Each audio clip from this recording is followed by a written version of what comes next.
Olá,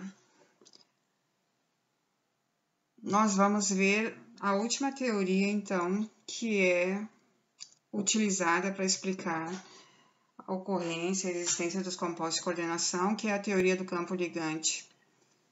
A teoria do campo ligante, chamada de TCL, ela é baseada, então, na teoria do campo cristalino e na teoria do orbital molecular, onde leva em consideração algum caráter covalente na ligação do tipo metal ligante.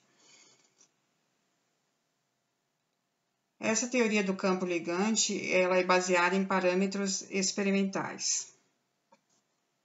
Então, de acordo com essa teoria, nós vamos ter tipos de simetrias dos orbitais do metal em compostos octaédricos.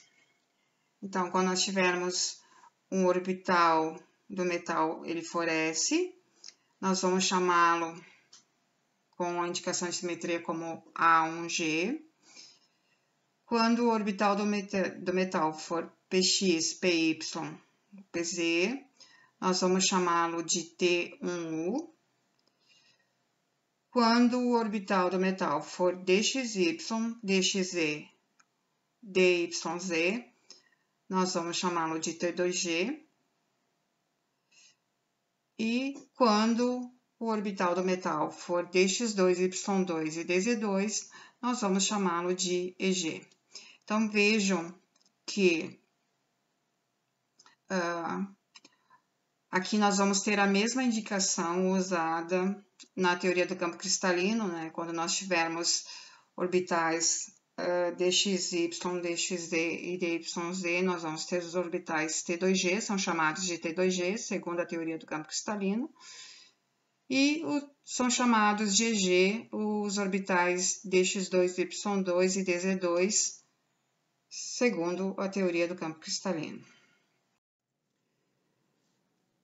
O diagrama de energia, dos níveis de energia para complexos octaédricos, usando essa teoria do campo ligante, ele é uma combinação, então, da teoria do campo cristalino com a TLV.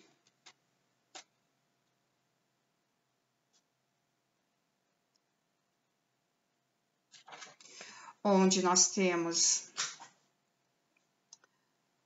aqui, então, os orbitais do metal. Então, orbitais D, 4S e 4P. E desse lado, à direita, nós vamos ter os orbitais dos ligantes. Então, de acordo com a classificação das simetrias comentada anteriormente, nós vamos, quando nós tivermos os orbitais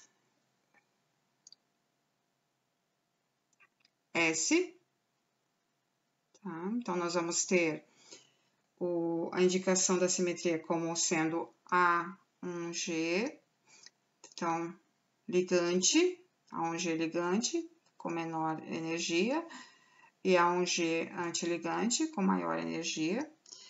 Quando tivermos os orbitais Px, Py e Pz, nós vamos ter, então, a indicação da simetria como sendo T1U. Então, aqui, T1 ligante, ok? São os orbitais P, Px, Py e Pz, e T1U antiligante.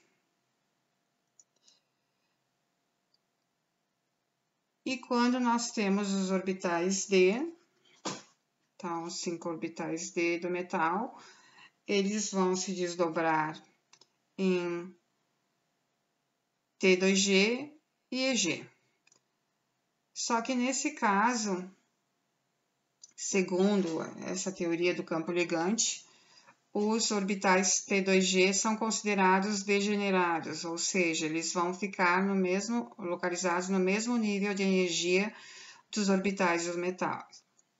Enquanto que os orbitais EG vão gerar orbitais EG ligantes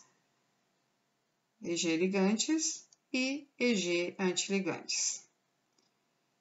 E o desdobramento de T2G par EG antiligante, vai originar, então, o valor de 10dQ ou delta zero. Então, desse lado, nós vamos ter os orbitais ligantes, então, que seriam A1G, T1U e EG. E aqui nós vamos ter os orbitais antiligantes, que é o EG antiligante, A1G antiligante e T1U antiligante.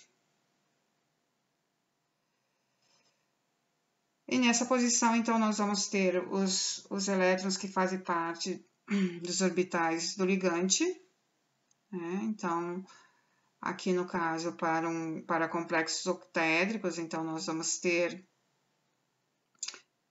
6 orbitais disponíveis, ou seja, 6 pares de elétrons disponíveis relacionados aos ligantes.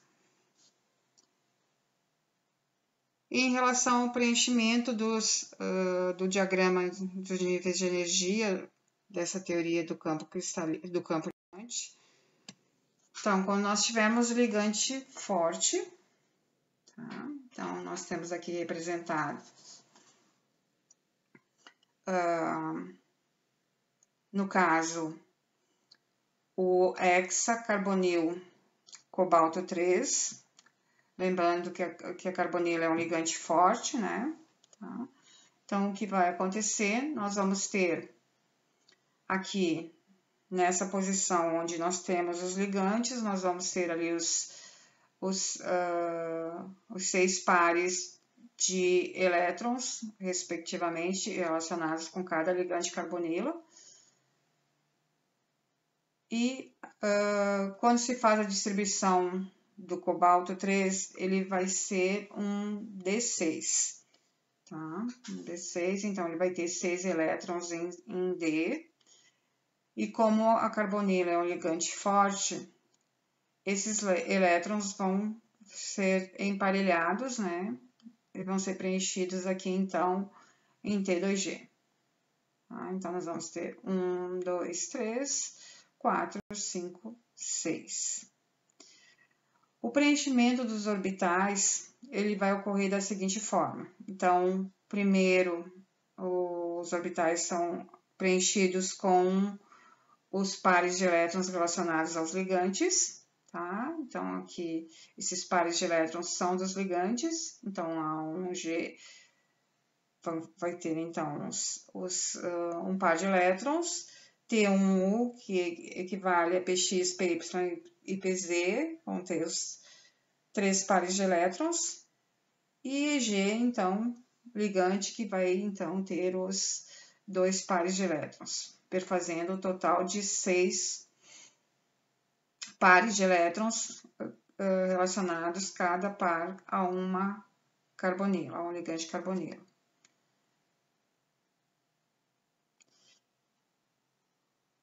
Quando nós temos um ligante fraco, no caso o bromo é um ligante fraco, né? Nesse exemplo nós temos o hexabromo cobaltato 3. O preenchimento vai ocorrer da mesma forma, tá? Então, nessa parte de baixo aqui, é preenchido, então, com os pares de elétrons relacionados aos ligantes, né? Então, como nós temos 6 ligantes bromo, tá? Então, eles vão ser distribuídos nos orbitais A1G, T1U e EG. E no caso da distribuição dos elétrons do metal, do íon metálico, como o bromo é um ligante fraco, não vai ocorrer o emparelhamento. Então, nós vamos primeiro colocarmos os elétrons em T2G, 1, 2, 3, depois vão entrar em EG, 4, 5, e por fim, então, vai emparelhar. Então, essa é a representação da teoria do campo ligante onde se leva em consideração a força do ligante para fazer o preenchimento do diagrama de energia.